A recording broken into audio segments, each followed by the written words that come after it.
Hey y'all, I have been obsessing over the drama series or the dramedy Divorce. We talk Sarah Jessica Parker, Thomas Hayden Church, Martian, Tyler, I don't know, Tracy. Like the whole cast is on fire. Now, it is an archival series because it was released in January 2016, had 3 seasons in 2019.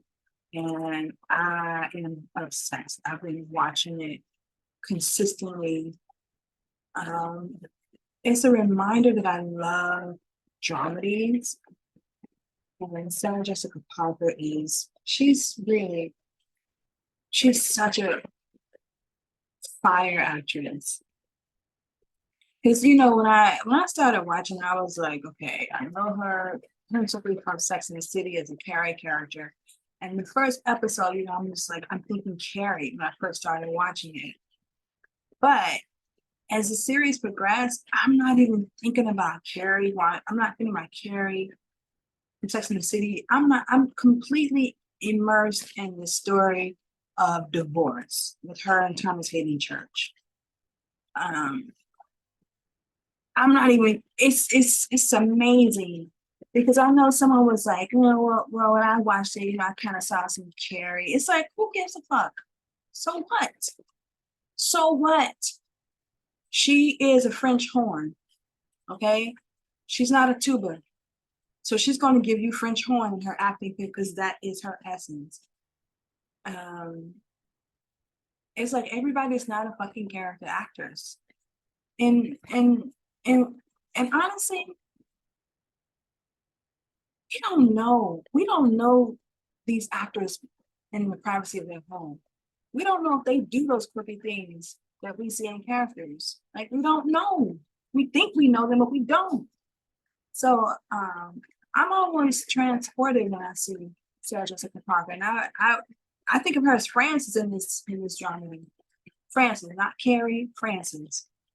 And it has to do with the writing, of course, because she's going down a different road as a character. She has different best friends. She actually has a husband. Um, it's in the dialogue. Oh, it's so juicy. Um, and like the characters have contradictions. They do things you don't anticipate, which is a sign of good writing. Shout out to Toni Morrison. Um, if you see everything that a character, if a character does everything you anticipate, then that's not. If it's a principal character, then that's not. That writing needs to be developed, workshopped more. But there's a scene where she's having an affair, where she had the affair, she breaks it off, but she goes back to him because he's been calling her and she's thinking that he really wants to reconnect. In fact, she's like, we really need to, I know what we did, we shouldn't have done, and we can just fall back into it, yes. But and when she said that, it was almost like she kind of was hoping that he'd say, like, well, actually, can we please get back together? She was kind of indirectly hoping that he wanted to reconnect, but he didn't. And turns out the dude, he has a thing for married women. She thought she was special, and she is in and of herself.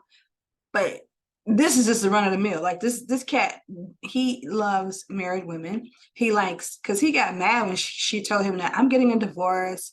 I'm thinking that you and I can really go further in our connection. And he's like, no, mira, I like that we were sneaking around. That's a turn on for me. I don't want anything exclusive. And that's when she discovered, like, because he was like, was your husband, your husband is Asian, right? She's like, no, dude. So he basically dropped a dime that he's having an affair with a woman who has an Asian husband. And he has affairs with a lot of women. He's a professor and he's sexy. He's sexy. So I see the appeal. Um, Thomas Hayden Church is like so all those characters are very flawed and they do things that are predictable and unpredictable. The writing is just so rich. It's so rich and it's such good. It's so funny. And a lot of Sarah Jessica Parker in an interview said that she actually she hired, or HBO rather hired, a number of some of the same actors, retained the same writers rather, who were staffed on Sex and the City. And but they also had some other writers who had never worked on Sex and the City, like this one guy, I forget his name, forgive me, but it is, if y'all have never seen Divorce, and I know again it's an archival series from 2016 to 2019, but it's on HBO Max, or formerly HBO Max. It's a treat, especially if you're an actor, writer, just an enthusiast for dramedies.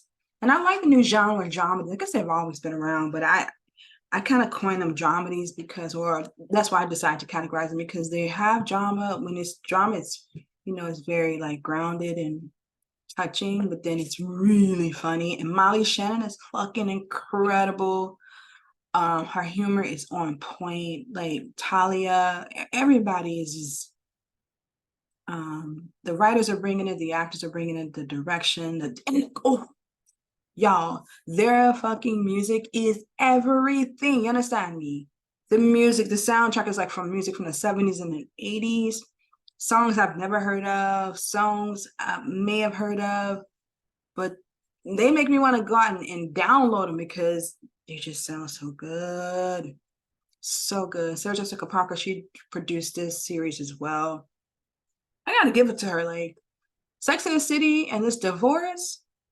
I mean, Sex and the City is like one of my favorite dramedies, but Divorce is literally neck and neck. And I never thought I said about any dramedy, but Divorce is neck and neck with Sex and the City. I can't believe I'm saying this, but it's true. It's really true. I love that series, and it's like, it's so relatable and touching. And there's definitely moments of vulnerability from all of the characters. In fact, all of them. I was introduced to some actors I had never seen. And what's interesting is like, when they talk about diversity, in Divorce, the principal cast ensemble, they're Caucasian, but there are some guest star roles that are Black people and Black women with exhibiting their natural textured hair, exhibiting their hair relaxed. There's the cast in totality, like the guest star and the co-stars, it's very diverse. This is like this is pre 2021, 2020. I'm just like, wow, they were on the casting tip. They represented New York City, or that's in Hastings, New York, but they represented the diversity of human beings and diversity of race and ethnicity in that series, in an intelligent way that wasn't like, hey, we're doing diversity. It was just like, yeah, it's Black people live in New York, and Asian and East Indian and Latino and Caucasian and everybody.